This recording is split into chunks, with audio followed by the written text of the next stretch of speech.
ಹ್ಞೂ ಕಿತ್ಲೆ. ಹ್ಞೂ ಅದು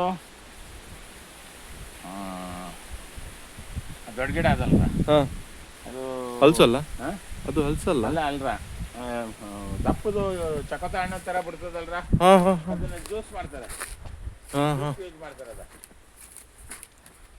ಹ್ಞೂ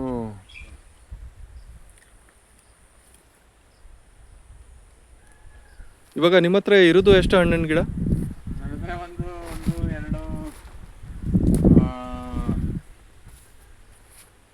ಮೂರು ಮೂರು ಪರಂಗಿ, 4 ಹಲಸು, 5 ಮಾವು, 6 ಒಂದು 10-15 ಜಾತಿ ಅದೇ. ಅದೊಂದು ಜಾತಿ ಇದೆ.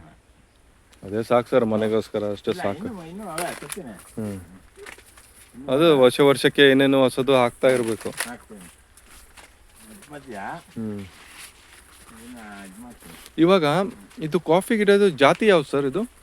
ಇದು ರೋಬಸ್ಟಾ ಅಂತ. ರೋಬಸ್ಟಾ. ಹ್ಞೂ ಇದು ನಮ್ಮ ಕರ್ನಾಟಕದಲ್ಲಿ ಆರಾಮಾಗಿ ಬೆಳೀತದೆ. ಬೆಳಿಬೋದು. ಇದು ಅದಕ್ಕೆ ಇದನ್ನ ನನ್ನ ತೋಟಕ್ಕೆ ಇಂಟ್ರೂ ಬರೋದು ಅವರು. ಹಾಂ ಹಾಂ ಹಾಂ ಹಾಂ ಯಾವ್ದು ನೆಟ್ಟಿದೆ, ಏನು ಮಾಡಿದೆ. ಹಾಂ ಆ್ಯಕ್ಚುಲಿ ನಾವು ಜಾಸ್ತಿ ನೋಡೋದು ಕೂರ್ಗಲ್ಲಿ, ಅಲ್ಲಿ ನೋಡ್ತೀವಿ ಅಲ್ಲ. ಕೊಡಗವರು ನನ್ನ ಯೂಟ್ಯೂಬ್ ನೋಡ್ಬಿಟ್ಟು ಫೋನ್ ಮಾಡೋದ, ಹಾಂ ಏನ್ರೇ ಮಂಡ್ಯದಲ್ಲಿ ಕಾಫಿ ಬೆಳೆದಿದ್ದೀರಂತ. ಹೌದು ಸರ್, ಮಂಡ್ಯದಲ್ಲಿ ಭೂಮಿ ಒಳ್ಳೆ ಭೂಮಿ ಇಲ್ವಾ, ನಮ್ಗೆ ಬೆಳೆಯೋ ಆಸಕ್ತಿ ಇಲ್ವಾ, ಮನೋಭಾವ ಇಲ್ವಾ ಅದ್ರ ಬಗ್ಗೆ, ನಾವು ಬೆಳೆದಿದ್ದೀವಿ ತೋರಿಸ್ತೀವಿ ಬನ್ರಿ ಅಂತೀನಿ. ನೋಡ್ಬಿಟ್ಟು ಇದು ಮಾಡ್ತಾರೆ. ಇದು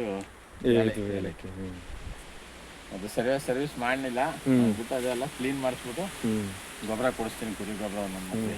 ಅದು ಏಲಕ್ಕಿಗೆ ಸ್ವಲ್ಪ ಕ್ಲೀನ್ ಆಗಿರ್ಬೇಕಲ್ಲ, ಕ್ಲೀನ್ ಆಗಿರ್ಬೇಕು, ಕ್ಲೀನ್ ಆಗಿರ್ಬೇಕು. ಅಡಿಕೆ ಗರಿ ಕೊಟ್ಬಿಟ್ಟು ಗರಿ ಮೇಲೆ ಕಾಯಿ ಕುಂಡಿಸ್ಬೇಕು.